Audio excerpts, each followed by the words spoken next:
Gloire à Jésus, que le Seigneur vous bénisse abondamment. Shalom, shalom, shalom à tous ceux qui sont connectés avec nous ce soir sur CMAS TV.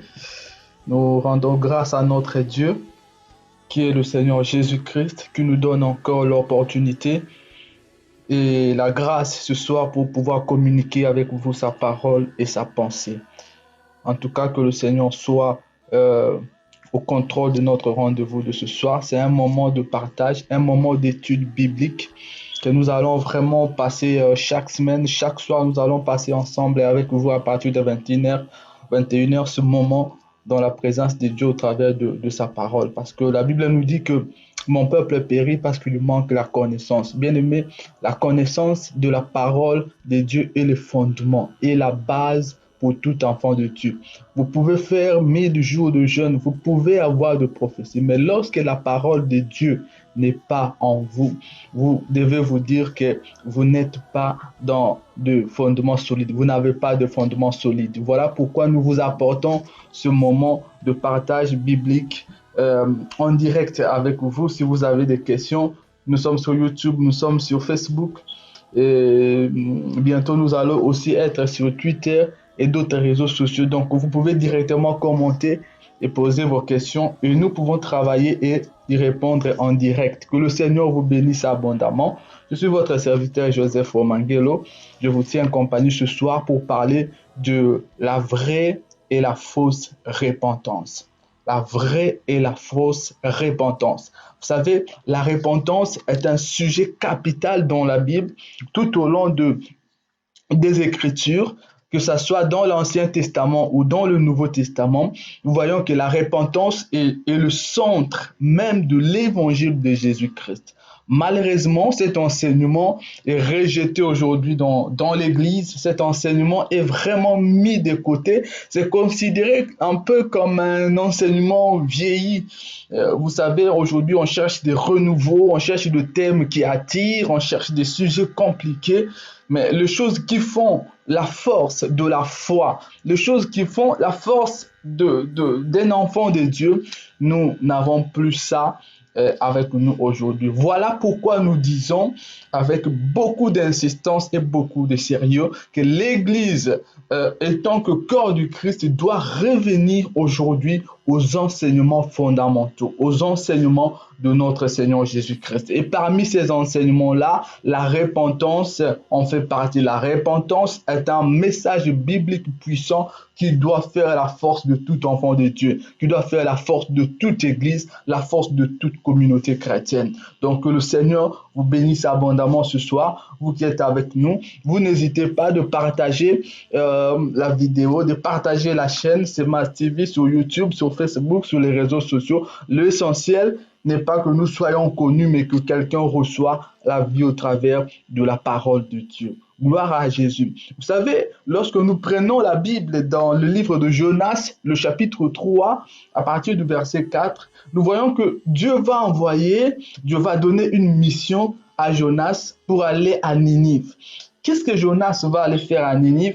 Alors Dieu va lui donner un message. Dieu va dire à Jonas, écoute, tu vas aller à Ninive et tu vas annoncer un jugement qui va tomber dans 40 jours. Si le peuple de Ninive ne se répand pas, dans 40 jours, Dieu va répandre son jugement sur cette ville. Dieu voulait détruire la ville de Ninive à cause de péché, à cause de rejet de Dieu. Et Jonas va aller à Ninive et il va annoncer le message de l'arrivée imminente du jugement de Dieu. Mais ce que nous remarquons ici, c'est ce qui est vraiment frappant dans ces récits, c'est la réaction des habitants de Ninive, la réaction des habitants de cette ville. Vous savez, Ninive à l'époque, c'était une grande ville vraiment de l'Asie mineure et une ville surpeuplée même. On dit même qu'il fallait 3 jours pour traverser la ville de Ninive. Donc c'était vraiment une ville immense, une ville moderne. Peut-être pas comme nos villes d'aujourd'hui, mais en tout cas, c'était une grande ville. Et donc, cette ville-là était une ville où vraiment il y avait beaucoup de péchés, il y avait le rejet des dieux, il y avait l'abandon de l'autorité des dieux. Et donc, quand le prophète Jonas va aller pour prophétiser ce message, la Bible nous montre, si vous lisez les versets qui vont suivre, que la ville de Ninive et le roi de Ninive, ils ont même décrété un jeûne et le peuple s'est massivement converti. C'est la plus grande conversion massive de tout un peuple, de toute une nation dans l'histoire.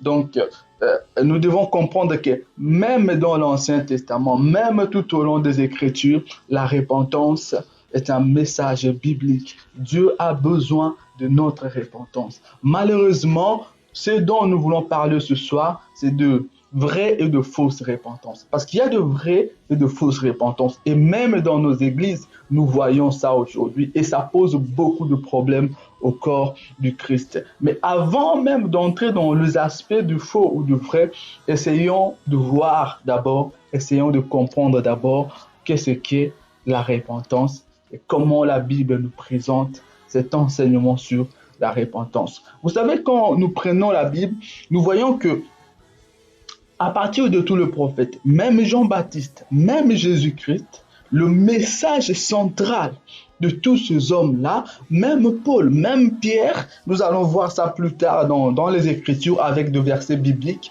le message de tous ces hommes-là, le message même de l'évangile de Jésus-Christ est centré sur la repentance. Dans Marc chapitre 1, le verset 15, Jésus va commencer à enseigner. C'est le premier message, le premier enseignement de Jésus-Christ dans Marc chapitre 1, le verset 15. Écoutez ce qu'il va dire. Marc chapitre 1, le verset 15. Jésus va dire, la Bible dit, il disait, le moment est arrivé et le royaume de Dieu est proche. Changez d'attitude ou convertissez-vous et croyez à la bonne nouvelle. Ça, c'est l'enseignement, ça, c'est le premier message, la première prédication de Jésus-Christ. Et nous allons voir également dans Matthieu chapitre 3, le verset 2. Quel était le message, l'enseignement de Jean-Baptiste? Matthieu chapitre 3, le verset 2. Voyons qu'est-ce que Jean-Baptiste, lui de son côté, il a enseigné comme message. Et ça va nous permettre de comprendre l'importance de ce message sur la repentance, ce message qui a été abandonné, qui est rejeté, qui est mis à la poubelle aujourd'hui par l'Église d'aujourd'hui. Matthieu chapitre 3, le verset 2, la Bible dit, ça c'est Jean-Baptiste, hein, il disait, changez d'attitude, ou dans d'autres versions, on écrit, convertissez-vous, repentez-vous. Il disait donc, changez d'attitude, car le royaume des cieux est proche. Ça c'est le message principal de Jean-Baptiste. Et nous avons vu le message principal de Jésus-Christ dans Marc chapitre 1, verset 11. Nous pouvons voir encore Luc chapitre 11, le verset 32. Je vous donne tous ces versets-là pour essayer d'établir la base de ces messages, pour que nous puissions comprendre que le centre de l'évangile, le centre du plan de Dieu est dans ce message-là, et dans la repentance. Et combien il est important, c'est nous, que nous puissions reconnaître notre état de pécheur et que chacun d'entre nous puisse commencer à se repentir. Regardons dans Luc chapitre 11, le verset 32. Que nous dit la Bible à propos de cet enseignement, à propos de la repentance? Luc 11, 32. Gloire à Jésus. Luc 11, 32. Alors la Bible nous dit ceci.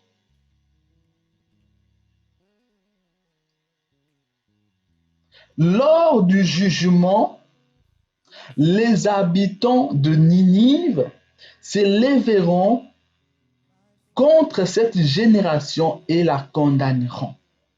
Parce qu'ils ont changé d'attitude. Ils se sont convertis à la prédication de Jonas.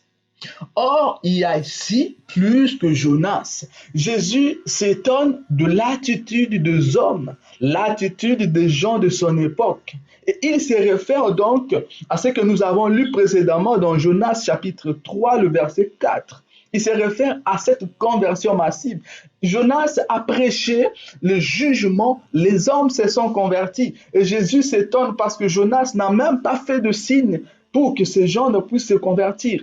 Mais il a tout simplement annoncé. Mais contrairement à l'époque de Jonas, donc le Seigneur est étonné de ce que les gens qui l'écoutaient ne se convertissaient pas malgré les miracles qu'il était en train d'accomplir. Donc, c'est important. Voyons encore qu'elle nous enseigne Jésus dans Marc chapitre 6, le verset 12. J'aimerais que si vous êtes avec nous lors de cette émission, que vous puissiez avoir l'habitude vraiment d'avoir un cahier ou en tout cas un bloc-notes où vous pouvez noter tous ces versets et vérifier après ce moment d'enseignement, parce que c'est un moment où nous allons prendre beaucoup de versets, où nous allons vérifier beaucoup les Écritures, parce que la Bible parle par elle-même. Que le Seigneur soit béni. Nous prenons encore Marc chapitre 6, le verset 12. Que dit Jésus dans Marc 6, 12? J'aimerais mettre tous ces versets en parallèle avant même de commencer à les développer. Marc chapitre 6, le verset 12. La Bible dit, ils partirent et prêchèrent en appelant chacun à changer d'attitude ou à se convertir. Voilà ce qu'enseignaient les disciples de Jésus. Après une semaine de formation, Jésus a envoyé ses disciples pour aller prêcher l'évangile, aller annoncer la bonne nouvelle. Et qu'est-ce que la Bible nous dit? Quel était le message que Jésus leur donne? La Bible dit qu'ici, ils appelaient tout le monde à se convertir et à changer d'attitude. Frères et sœurs, la repentance est au centre de l'évangile de Jésus-Christ. Pourquoi avons-nous besoin de la repentance? Pourquoi as-tu besoin de la repentance? La repentance est la condition. Écoutez bien, la repentance est la condition nécessaire pour le salut. Vous savez, nous avons l'habitude de dire que le salut est gratuit. Oui, par la foi. Le salut est gratuit, mais le salut est conditionné. Il y a des conditions pour accéder au salut de Dieu.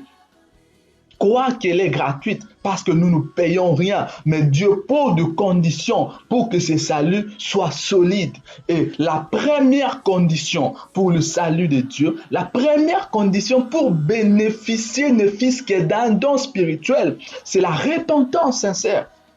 Je m'étonne aujourd'hui que nous voyons dans les églises, nous voyons aujourd'hui les chrétiens, quelqu'un qui vit dans le péché, mais quand il vient à l'église le dimanche, c'est la première personne qui va commencer à parler en langue.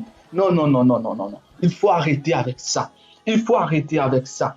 Il faut arrêter avec ça. Lorsque je vis dans l'impudicité, dans le mensonge, dans la fausseté, le Saint-Esprit ne peut pas venir en moi pour commencer à m'utiliser. Parce que ma repentance n'est pas vraie. Lorsque la repentance n'est pas vraie, l'Esprit de Dieu n'agit pas en nous. Dieu n'est pas là pour brader son salut. Dieu n'est pas là pour solder la vie éternelle. Dieu pose des conditions. Jésus annonce son enseignement. Le message est clair. Le royaume de Dieu approche. Mais pour accéder à ce royaume, il y a deux choses. Il dit convertissez-vous, changez d'attitude, repentez-vous et croyez à la bonne nouvelle. Voilà les deux conditions nécessaires pour le salut de quiconque. Mais ce soir, nous parlons d'abord de la repentance comme la première condition. Tous les prophètes ont annoncé la repentance. Tous les prophètes. Tous les prophètes. Tous les disciples, tous les apôtres ont annoncé la repentance. Regardons dans Actes chapitre 2, le verset 38. Quel a été le premier message de disciples de Jésus après l'effusion, après la Pentecôte? Regardez, Actes chapitre 2, le verset 38. Quel a été le premier message?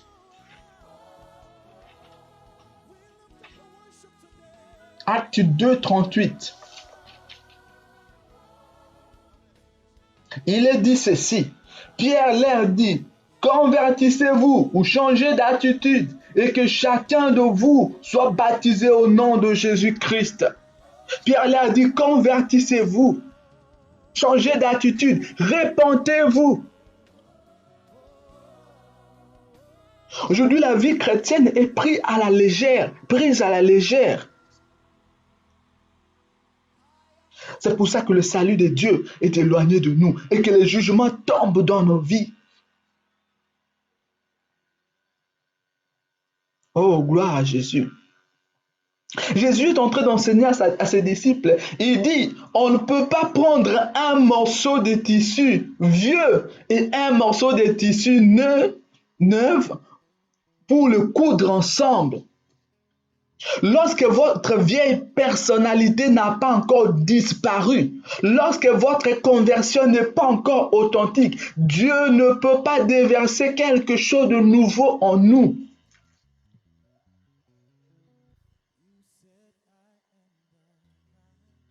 Quelqu'un qui vit dans le péché, il commence à prophétiser, il commence à imposer les mains aux gens. Dans quelle église vivons-nous aujourd'hui? Dans quelle église? Quelle église vivons-nous aujourd'hui? Quelqu'un qui vit dans le péché parce qu'il chante bien à l'église, il n'y a personne d'autre qui peut le remplacer. Il va continuer à chanter, il va continuer à conduire l'adoration. C'est sachant lui-même indigne du service qui lui est confié.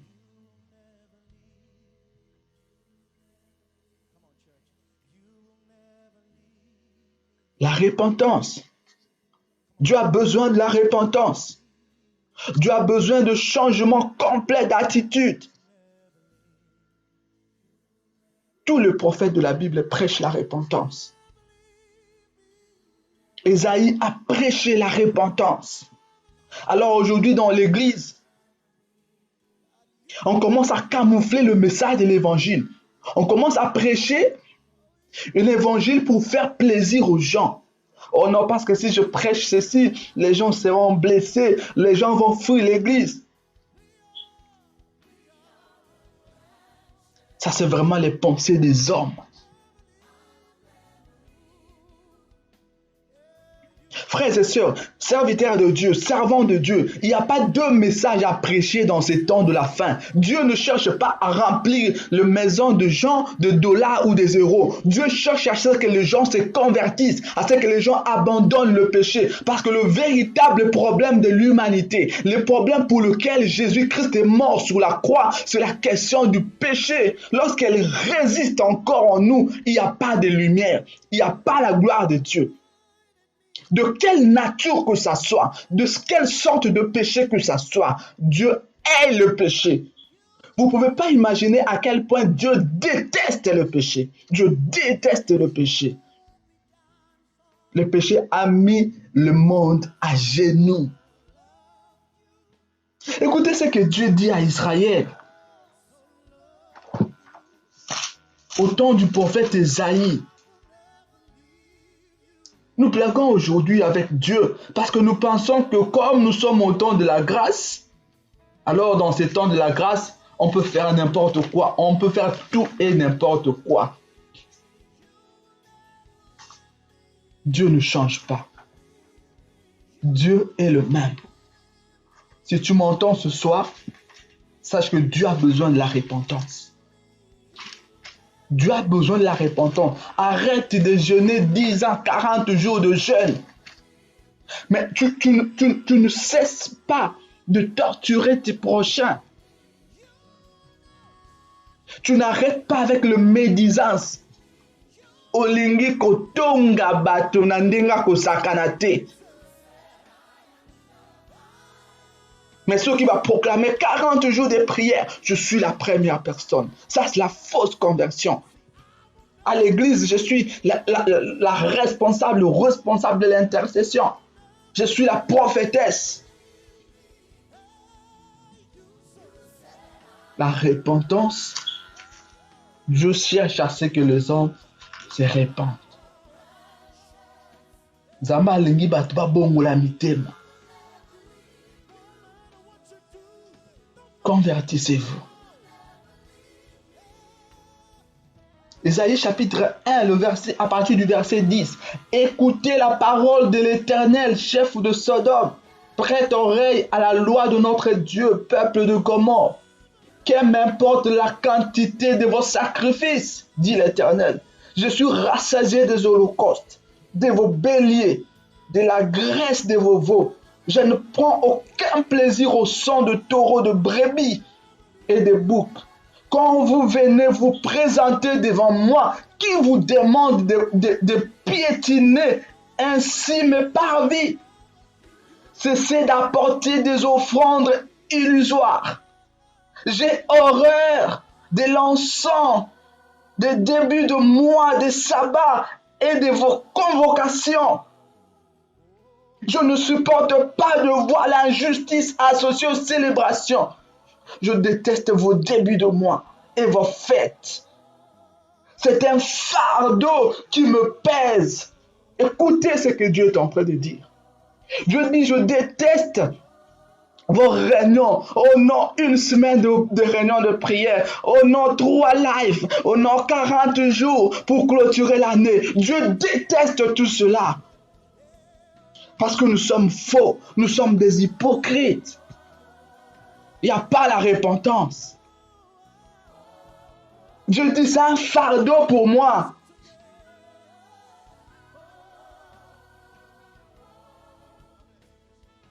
Les mensonges.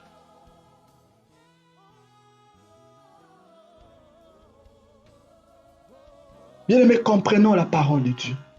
Le moment est venu de retourner à l'évangile. Le moment est venu que Dieu nous fortifie pour retourner à l'évangile authentique. Non pas l'évangile pour faire plaisir aux hommes. L'apôtre Paul dit, si je dois prêcher pour faire plaisir aux gens, je ne serai plus serviteur de Dieu. Donc moi je prêche ce soir pour que quelqu'un soit sauvé. Non pas pour faire plaisir à quelqu'un.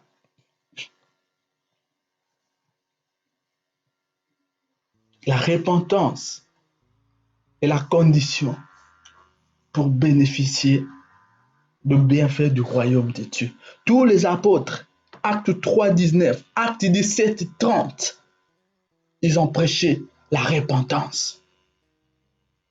La repentance.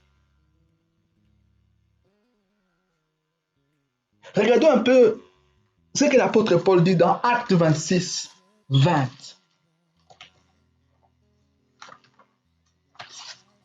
C'est la repentance. Tu ne veux pas te repentir. La Bible dit on ne se moque pas de Dieu. Si tu ne veux pas te repentir, ce n'est pas un homme que tu es en train de mentir. Tu as une double vie.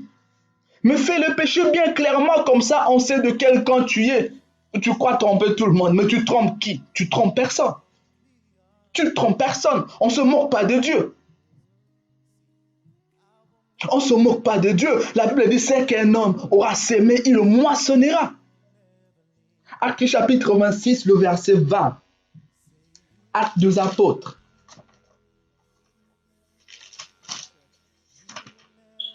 On veut de convocations, de célébrations, de réunions. Quand vous regardez les réseaux sociaux aujourd'hui, vous aurez l'impression que tout le monde est déjà converti. Comme quoi il n'y a plus de travail. Le Saint-Esprit a déjà tout terminé son travail. Il peut tranquillement dormir. Mais s'il faut entrer au fond de nos maisons, même dans nos téléphones, qu'est-ce que nous avons dans nos téléphones? Qu'est-ce que nous avons? Tu es marié, homme marié, femme mariée, mais tu es là en train de recevoir des messages cachés, des SMS cachés. Tu as une vie bizarre étant qu'enfant de Dieu. La Bible dit nous sommes les enfants de la lumière. Nous devons être vrais. Tu es serviteur de Dieu, mais du haut de la chair, aux autres, mais aux autres, la bassère en Christ, soit ma baie. Tu as des arrière-pensées tout en prêchant la parole. Et non seulement que tu as des arrière-pensées, mais tu passes à l'acte. Un berger qui commence à manger ses propres brebis. Ah! Le monde a changé. Le berger, il couvre, il protège ses brebis contre le loup. Il ne les assassine pas lui-même. Quelle église? La repentance. C'est la condition. Jésus dit, répentez-vous. Le royaume de Dieu est là, mais il faut se repentir. Nous allons voir ce que c'est la repentance. Mais essayons d'abord de comprendre. Essayons d'abord de comprendre. J'ai dit que nous allons lire dans Acte 26.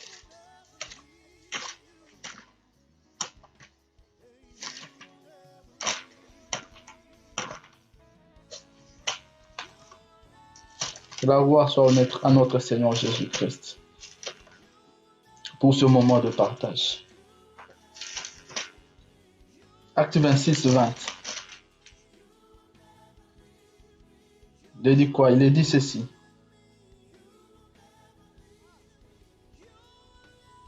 Le verset 20. J'y arrive. Aux habitants de Damas d'abord, puis à ceux de Jérusalem, dans toute la Judée et aux non-juifs, j'ai annoncé qu'ils devaient se repentir et se tourner vers Dieu en adoptant une manière d'agir qui confirme leur changement d'attitude. Voilà de quelle façon l'apôtre Paul est en train de résumer son évangile, son ministère. Ici, nous sommes à la fin du ministère de cet homme. Et voilà comment il est en train de résumer. Quel message il a apporté. Bien-aimés, frères et sœurs, responsables des églises, évangélistes, quel est votre message au peuple de Dieu? Quel est le message? Quand nous allons évangéliser le païen dehors, on amadou les gens. Oh non, tu sais, viens à Dieu parce que Dieu t'aime et Dieu il est bon. Non, c'est pas comme ça que les apôtres prêchaient. C'est pas comme ça que Jésus prêchait. Jésus disait aux gens, convertis-toi. C'est pas à toi de prendre la place de la personne. Non, non, c'est l'œuvre du Saint-Esprit. Mais le message, il doit être authentique. C'est pour ça que le Saint-Esprit n'est plus à l'œuvre comme au temps des apôtres aujourd'hui. Parce que nous avons déformé le message de l'évangile. Nous annonçons une fausse évangile. Oh non, Nzamba Kopambola yo, tu vas avoir ton mariage. Les doctrines des démons. L'évangile des démons.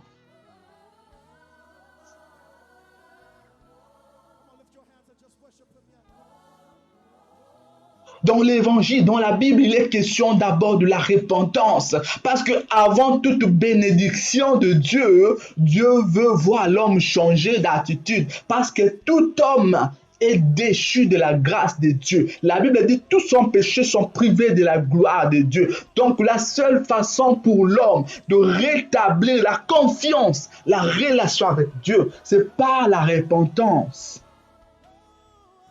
C'est pas la repentance. Frères et sœurs, ce n'est pas la repentance.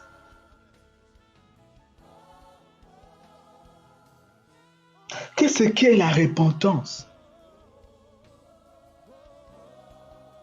La repentance, ce n'est pas le regret de ses péchés. Vous savez, il y a des gens qui passent tout leur temps à regretter.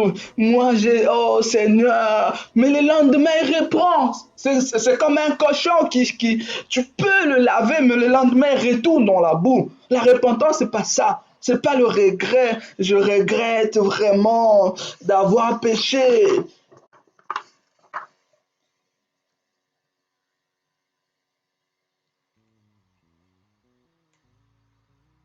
La repentance n'est pas une simple confession. Non, sangwazela kayo kuna na sima yaza kuna na sima yo qui na confessoir, tu commences à confesser, ah mon père, j'ai péché. Et puis tu retournes, tu recommences et puis le week-end, le samedi prochain, tu vas encore confesser. C'est pas ça la repentance.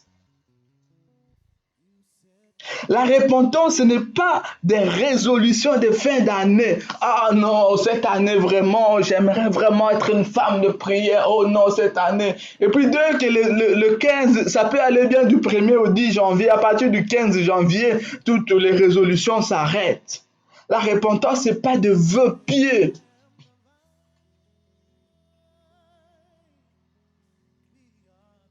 C'est pas ça la repentance. Le mot repentance veut dire un changement radical de direction.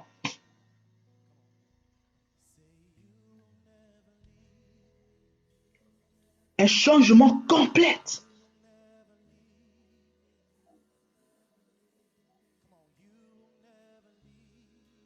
Un abandon total de péché.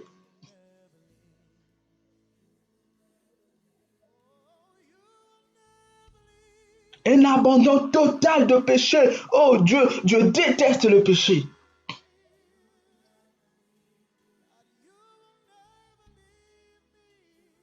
Non, Seigneur, toi-même tu sais qu'est-ce que Dieu sait.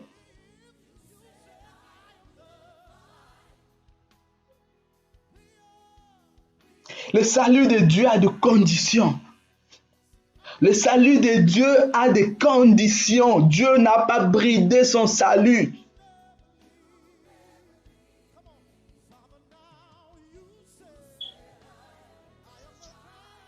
Oh, bien-aimé dans le Seigneur, c'est encore le moment de se convertir avant que le Seigneur n'arrive.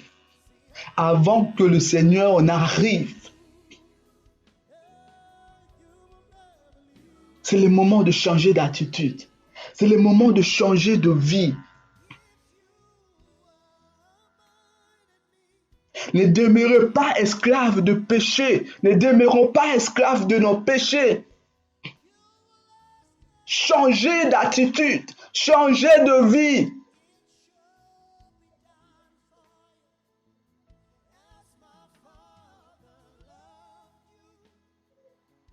Parce que le Seigneur revient.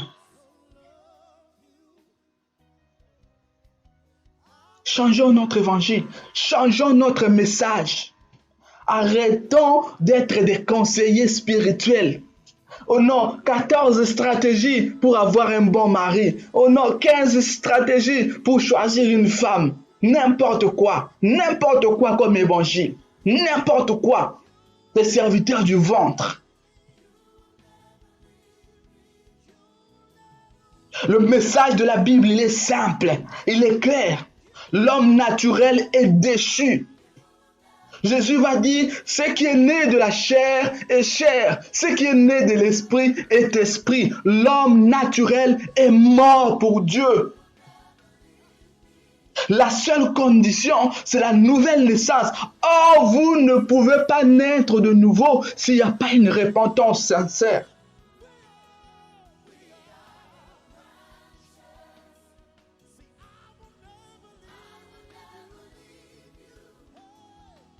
L'église n'est pas un rassemblement de militants de Dieu. Dieu n'a pas besoin de militants. Dieu n'a pas besoin de militants. Ce n'est pas de parti politique.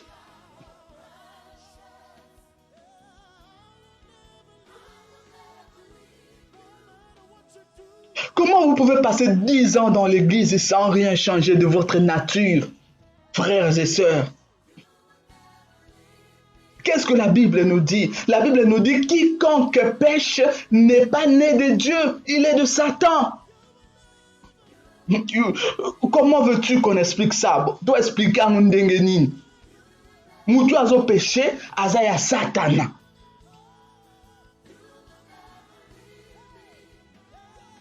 Et encore que tu as entendu, tu entends l'évangile, soki ke bateya kiyote.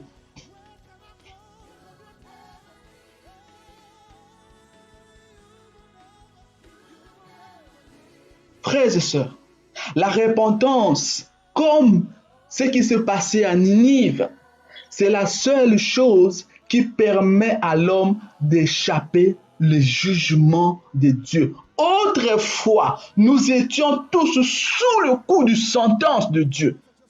Mais par la repentance, nous pouvons échapper au jugement de Dieu. Dieu a envoyé des messagers à Sodome et Gomorrhe pour qu'ils puissent se repentir. Ils ne se sont pas repentis. Ils n'ont pas changé d'attitude. Les hommes du temps de Noé n'ont pas changé d'attitude. Vous connaissez les sorts qui leur a été réservé. C'est le jugement, c'est la mort. La Bible dit le salaire du péché, c'est la mort.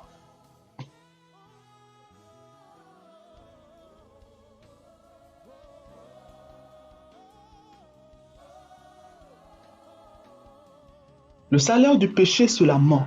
Le don de Dieu, c'est la vie éternelle en Jésus-Christ. Dieu a besoin que les hommes changent d'attitude. Dieu a besoin que le message de la vérité soit prêché. Non, le moment est venu pour que l'évangile soit proclamé. Dites aux gens de se convertir. Le monde a besoin de Jésus, mais ce monde-là doit se repentir.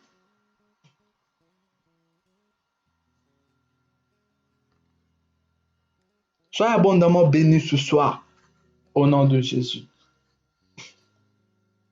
Jésus est en train de nous enseigner que tout bon arbre porte de bons fruits et le mauvais arbre porte de mauvais fruits. Il dit aucun bon arbre ne peut porter de mauvais fruits et aucun mauvais arbre ne peut porter de bons fruits.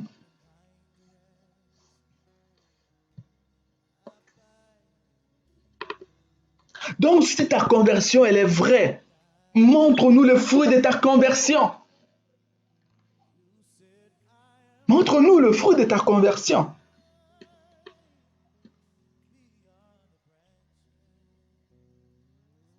Vous savez, il y a des gens qui sont des obstacles pour leurs églises. Et ça, beaucoup de hommes de Dieu, nous ne le savons pas. Il y a beaucoup de gens qui remplissent les bancs des églises, mais qui sont des obstacles parce que tu vas passer 20 ans avec une même personne qui ne va pas se convertir.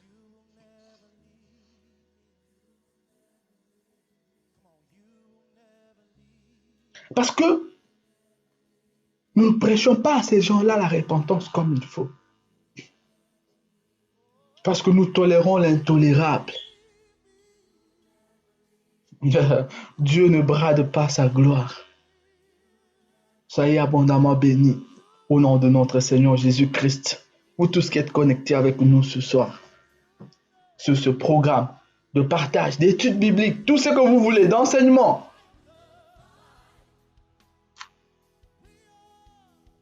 Chers frères et sœurs, arrêtez les désordres dans les églises, arrêtez les désordres dans nos familles.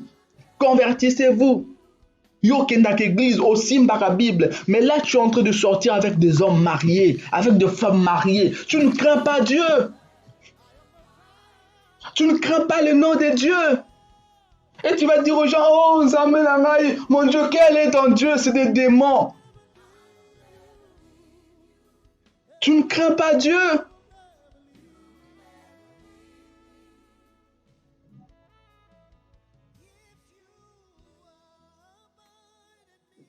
Oh, gloire à Jésus. Gloire à Jésus.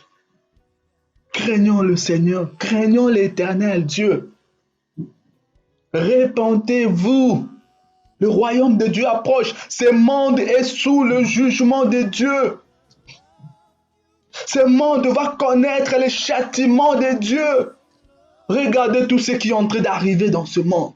Regardez tout ce qui arrive au temps d'aujourd'hui. Il y a des signes avec ces épidémies, avec ces chaos dans le monde. Les hommes sont perdus. Il y a des signes. Il y a des signes. Levez vos yeux vers le ciel et regardez, comprenez le langage de Dieu avant que ça ne soit trop tard. Réponds-toi. Réponds-toi. Réponds-toi. Réponds-toi, arrête l'escroquerie, réponds-toi.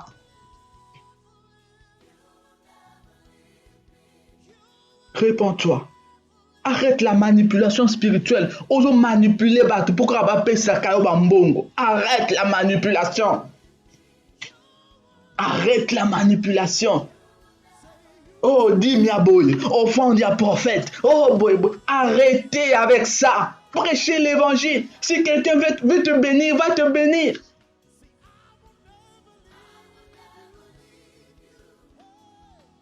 Entre dans ta chambre, répands-toi ce soir. Et la gloire de Dieu viendra. Réponds-toi ce soir. La Bible dit que Dieu est saint. Il est saint. Dieu vit dans son palais, dans la sainteté de sainteté de sainteté. Dieu n'a rien à faire avec le péché. La Bible dit que celui qui est de Dieu ne pêche point. Point barre. Toi, tu peux chercher des excuses, tu peux chercher des échappatoires, mais la Bible dit, celui qui est de Dieu ne pêche pas. Point. Pour moi, pour toi, pour tout le monde.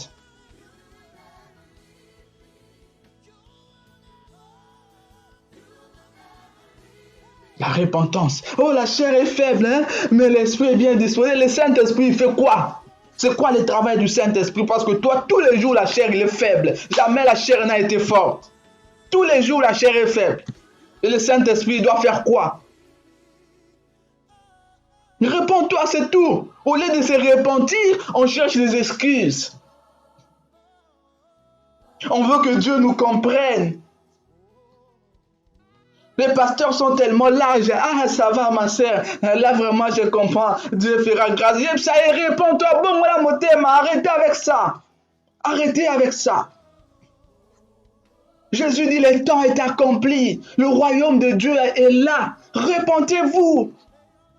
Oh là là là là. Quelle incrédulité aujourd'hui. Quelle incrédulité. Quelle incrédulité. Dieu n'aime pas les gens qui sont faux. Les gens qui ont la duplicité de caractère. Dieu n'aime pas.